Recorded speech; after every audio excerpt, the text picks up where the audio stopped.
বন্ধুরা, কেমন আছো? আশা করি ভালো আছো। দীর্ঘ বিরতির পরে আমরা তোমাদের জন্য আরেকটি নতুন ক্লাস নিয়ে হাজির হয়েছি। যারা এসএসসি 26, আশা করি তোমরা তোমাদের প্রস্তুতি ভালোভাবে এগোচ্ছ। আমরা বাংলাদেশ ও বিশ্ব পরিচয়ে তোমাদের বেশ কয়েকটি কনসেপচুয়াল ক্লাস নিয়েছি, যেমন আন্তর্জাতিক তারিখ রেখা, জোয়ার ভাটা এবং বাংলাদেশের ভূপ্রকৃতির গঠন।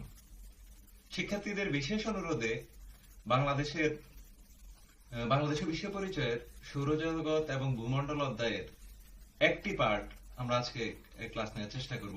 সেটি হচ্ছে দিন রাত্রির হ্রাসবৃদ্ধি এবং ঋতু পরিবর্তন। আজকে তোমরা জানো 22শে ডিসেম্বর সবচেয়ে বড় রাত। তো বিষয়টি সত্যিই চমৎকার। চলো আজকে আমরা এই বিষয়টি সম্পর্কে একটি পরিষ্কার স্বচ্ছ ধারণা লাভ করি। তাহলে চলো আমরা আজকে দিবারাত্রির হ্রাসবৃদ্ধি বিষয়টি বোঝার চেষ্টা করি। দিবারাত্রির হ্রাসবৃদ্ধি বুঝতে গেলে তোমাকে প্রথমে বুঝতে হবে আমাদের পৃথিবী তার কক্ষতলে কিভাবে অবস্থান করে। চলো আমরা আগে সেটি বুঝি। যেমন ধরো, এটি হচ্ছে আমাদের পৃথিবী। এটি মনে করো উত্তর মেরু, আর আমার নিচের হাত হচ্ছে দক্ষিণ মেরু। পৃথিবী যদি সব সময় সূর্যকে মুখ করে এরকম সোজা অবস্থান করত, অর্থাৎ 90 ডিগ্রি করে, তাহলে পৃথিবীর সর্বত্র দিবারাত্রি সমান হতো। কিন্তু প্রকৃতপক্ষে পৃথিবী কিন্তু এরকম করে অবস্থান করে না। সে তার কক্ষতলের সাথে 66 ডিগ্রি করে বেঁকে থাকে। যেমন দেখো, আমি এখন কক্ষতলের সাথে অর্থাৎ আনুভূমিক রেখার সাথে 66 ডিগ্রি করে বেঁকে আছে। এই বেঁকে থাকার কারণেই সূর্য কোনো দিকে বেশি হেলে থাকে, কোনো দিকে কম হেলে থাকে। প্রথমে এই চিত্রে দেখো, কিছুক্ষণ আগে আমরা যখন হাত দিয়ে ফুটবল হাতে নিয়ে তোমাকে যখন দেখিয়েছি যে পৃথিবী হেলে থাকার কারণে দিবারাত্রির হ্রাসবৃদ্ধি হচ্ছে, ঠিক তুমি দেখো এখানে পৃথিবী কক্ষতলের সাথে 66.5 ডিগ্রি করে বেঁকে আছে। পৃথিবীর উত্তর মেরু দক্ষিণ মেরুর যে সংযোগ রেখা অর্থাৎ মেরু, সেটি কিন্তু সোজা না থেকে বেঁকে আছে। চলো শিক্ষার্থীরা আমরা চিত্রে দেখি। তুমি যখন দিবারাত্রির হ্রাসবৃদ্ধি বুঝতে যাবে, তোমাকে তিনটি রেখা সম্পর্কে ধারণা লাভ করা লাগবে। যেমন দেখো এখানে এই চিত্রটিতে পৃথিবী 66.5 ডিগ্রি করে বা 66 ডিগ্রি করে বেঁকে আছে, সেটি আমরা প্রথমেই বলেছি। এই বেঁকে থাকার কারণে সূর্যের আলো কোথাও কোনো গোলার্ধে বেশি পাচ্ছে, কোনো গোলার্ধে কম পাচ্ছে। তো এগুলো আরো ভালোভাবে বোঝার জন্য তোমাকে তিনটি রেখা সম্পর্কে ধারণা লাভ করতে হবে। সেই রেখাগুলো কি? দেখো এখানে পৃথিবী উত্তর মেরু এবং দক্ষিণ মেরুর যে সংযোজক রেখা, এই রেখাটির নাম হচ্ছে মেরু। এবং পৃথিবীকে উত্তর গোলার্ধে এবং দক্ষিণ গোলার্ধে বিভাজনকারী যে রেখাটি, সেটি হচ্ছে বিষুব রেখা। বিষুব রেখা কি করেছে? উপরের অংশে উত্তর গোলার্ধ, নিচের অংশে দক্ষিণ গোলার্ধে বিভাজন করেছে। এবার চিত্রে একটি বিশেষ দৃষ্টি দাও। যে অংশটিতে অপেক্ষাকৃত কালো অঙ্কন করা আছে সেটি হচ্ছে রাত, এবং যে অংশ অপেক্ষাকৃত পরিষ্কার বা সাদা দেখা যাচ্ছে, স্বচ্ছ, সে অংশটি হচ্ছে দিন। তাহলে পৃথিবীকে যদি দিন এবং রাত এই দুই অংশে ভাগ করে যে রেখাটি, সেই রেখাটির নাম হচ্ছে ছায়াবৃত্ত। এখন দেখো, তাহলে আমরা কোন তিনটি রেখা সম্পর্কে জানলাম? দিন রাত্রিকে বিভাজন করা যে রেখাটি, সেটি ছায়াবৃত্ত। পৃথিবীকে উত্তর গোলার্ধ এবং দক্ষিণ গোলার্ধে ভাগকারী যে রেখা, তার নাম হচ্ছে বিষুব রেখা। এবং পৃথিবীর দুই অক্ষের যে সংযোগ রেখা, তার নাম হচ্ছে মেরু রেখা।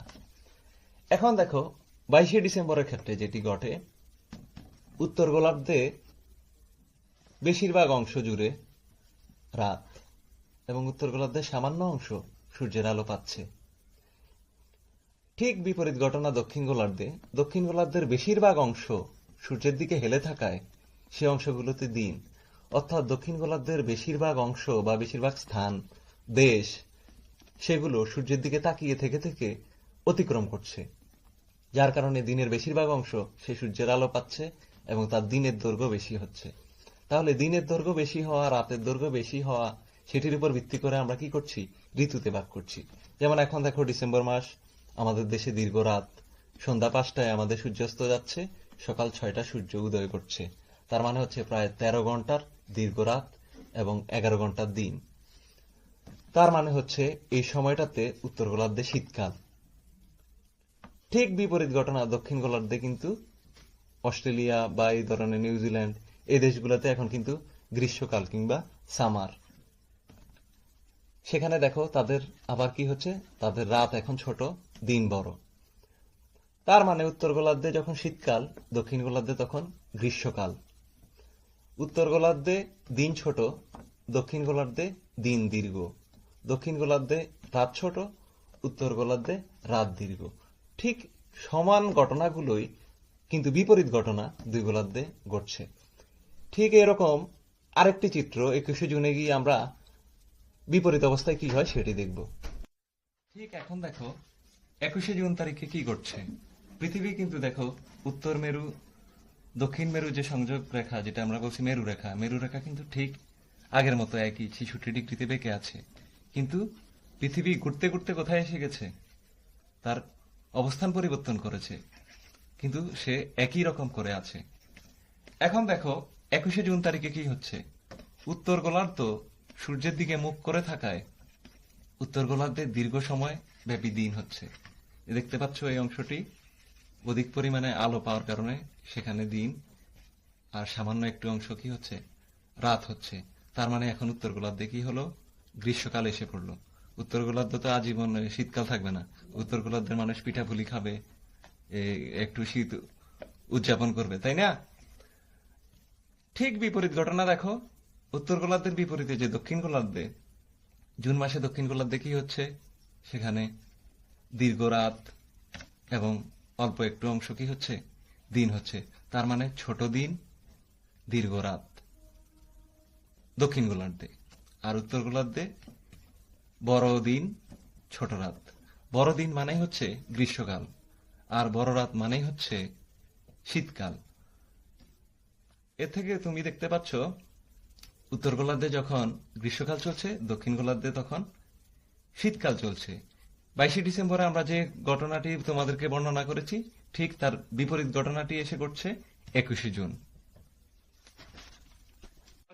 তারিখের ক্ষেত্রে। দেখো চিত্রটিতে উত্তর মেরু এবং দক্ষিণ মেরু পৃথিবী থেকে প্রায় সমান দূরত্বে আছে।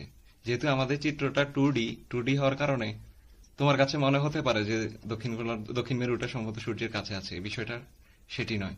বিষয়টি হচ্ছে উত্তর মেরু এবং দক্ষিণ মেরু সূর্য থেকে সমান দূরত্বে থাকার কারণে এখানে দিন এবং রাত দুই গোলার্ধে সমান হচ্ছে।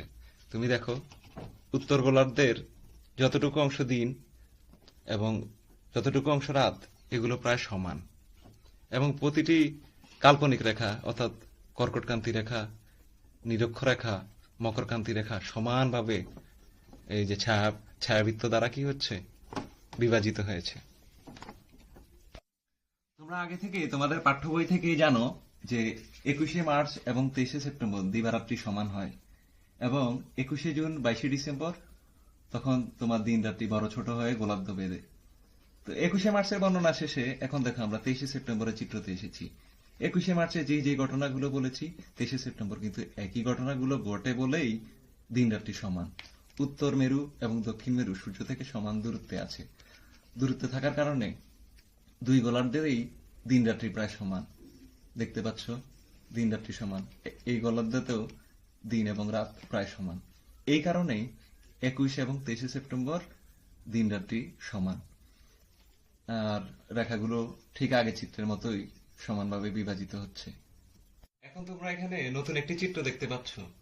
এই চিত্রটি দেখো। এই চিত্রটি দেখে আমরা আপাত গতি সম্পর্কে ধারণা লাভ করব। ঋতু পরিবর্তন বুঝতে গেলে তোমাকে আপাত গতিও বুঝতে হবে। এই যে এটি দেখো, পৃথিবী 23.5 ডিগ্রি দক্ষিণ গোলার্ধে সাউথ, সেটি হচ্ছে মকরক্রান্তি রেখা। এরপরে বিষুব রেখা 23.5 ডিগ্রি নর্থ, কর্কটক্রান্তি রেখা। দেখো 22শে ডিসেম্বর তারিখে সূর্য 23.5 ডিগ্রিতে 90 ডিগ্রি কোণে খাড়াভাবে আলো দিচ্ছে। এই আলো দেওয়ার দিক আস্তে আস্তে কিন্তু পরিবর্তিত হয়। সূর্য 22শে ডিসেম্বর তারিখের পর থেকে উত্তর দিকে যাত্রা শুরু করে, অর্থাৎ তার 90 ডিগ্রি কোণে আলো দেওয়ার জায়গাটি পরিবর্তিত হয়ে উত্তর দিকে যাচ্ছে। এই উত্তর দিকে যাত্রার পদ্ধতিটির নাম হচ্ছে উত্তরায়ণ। সে উত্তর দিকে যাত্রা করবে। তার মানে উত্তরায়ণের শুরু হচ্ছে কত তারিখ থেকে? 22শে ডিসেম্বরের পর দিন থেকে। তার মানে 23শে ডিসেম্বর থেকে উত্তরায়ণ শুরু। সূর্য খারাপভাবে আলো দেওয়ার দিক মকরক্রান্তি থেকে আস্তে আস্তে সামনের দিকে উত্তর দিকে আগাচ্ছে। আগাতে গিয়ে 21 মার্চে সে বিষুব রেখা বরাবর লম্ব ভাবে অর্থাৎ 90 ডিগ্রি কোণে আলো দিচ্ছে, যে কারণে আমরা দেখিয়েছি 21শে মার্চ তোমাদেরকে দিন রাত্রি সমান। ঠিক এভাবে যেতে যেতে সে 21শে জুন তারিখে এসে একদম কর্কটক্রান্তি রেখায় এসে খারাপভাবে আলো দেয়, অর্থাৎ উত্তরায়ণের সমাপ্তি করছে 21শে জুন। 21শে জুনের পরে সে আর উত্তর দিকে যাচ্ছে না।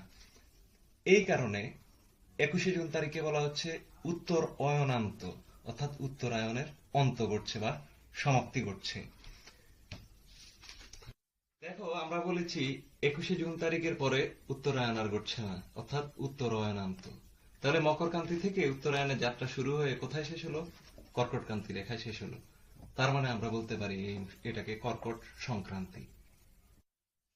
এখন আবার দেখো, 21শে জুন তারিখের পরে আর উত্তরায়ণ ঘটবে না, আমরা বলেছি উত্তর অয়নান্ত। 21শে জুনের পরে কি ঘটবে? 21শে জুনের পরে আবার সূর্য দক্ষিণ দিকে যাত্রা শুরু করলো, তার মানে দক্ষিণায়নের শুরু।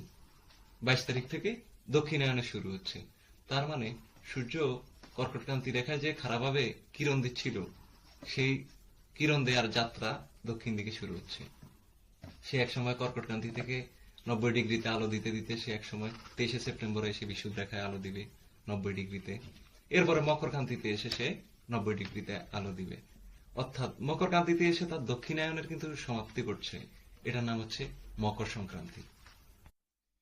4টি দিন, অর্থাৎ 21শে জুন, 22শে ডিসেম্বর, 23শে সেপ্টেম্বর এবং 21শে মার্চ, সেগুলোতে পৃথিবীর যে অবস্থান, সেই অবস্থানগত কারণে দিবা রাত্রির যে হ্রাস বৃদ্ধি, সেগুলো তোমরা ধারণা পেয়েছো এবং আমরা মনে করছি তোমরা স্পষ্ট হয়েছো।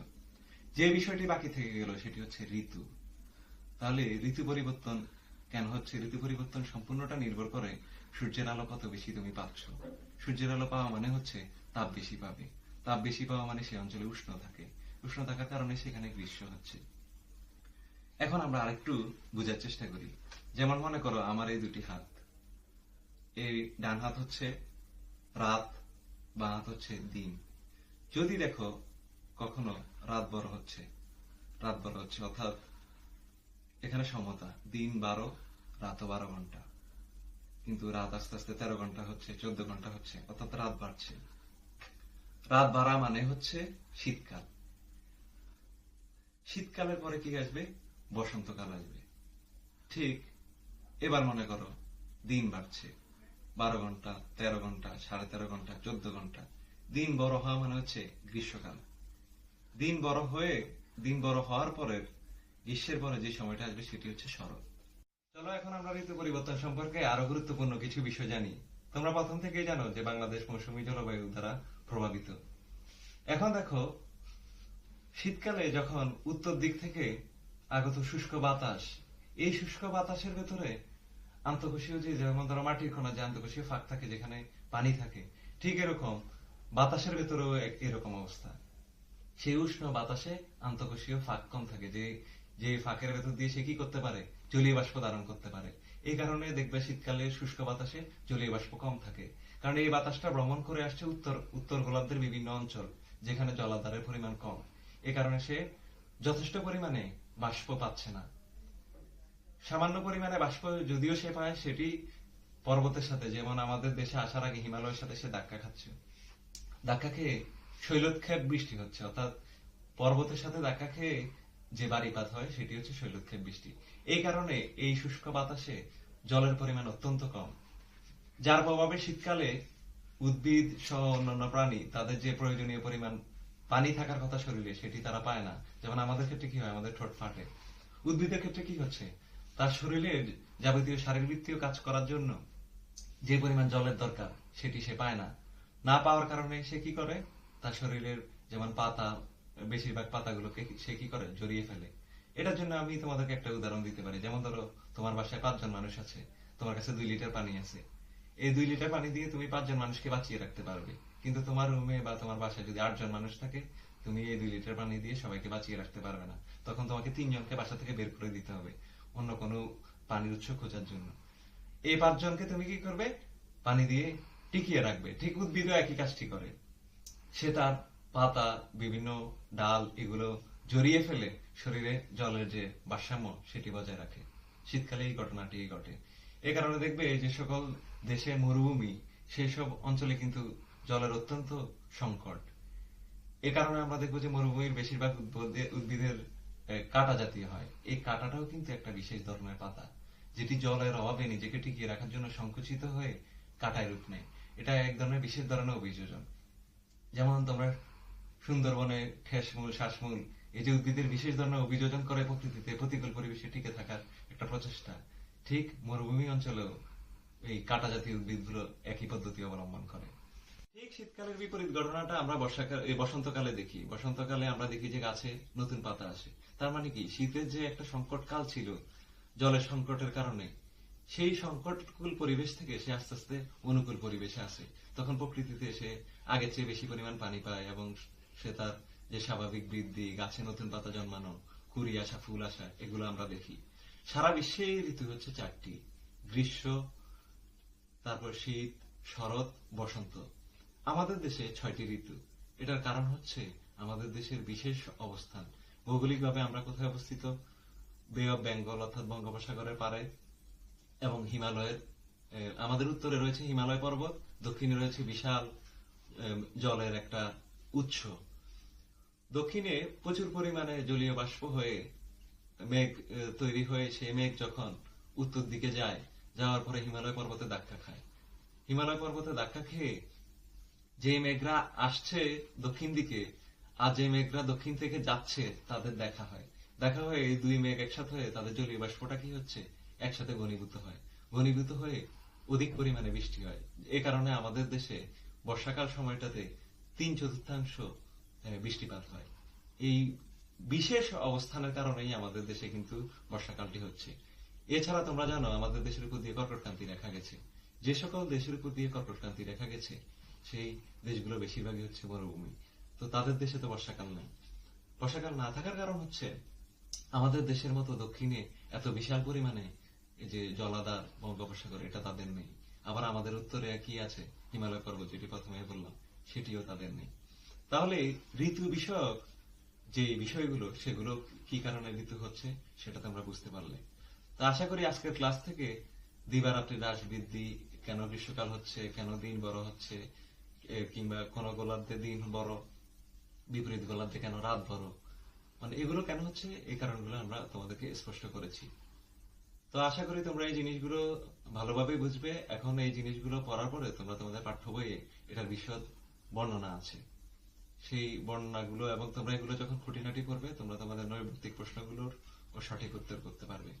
আশা করি তোমরা এই জিনিসগুলো বেশি বেশি অনুশীলন করবে। এই বিষয়টা একটু বিশদ, কিন্তু তুমি যখন এটি বুঝে বুঝে পড়বে, তোমার জন্য এটি কঠিন হবে না। তোমাদের সবার জন্য শুভেচ্ছা থাকলো। Happy reading.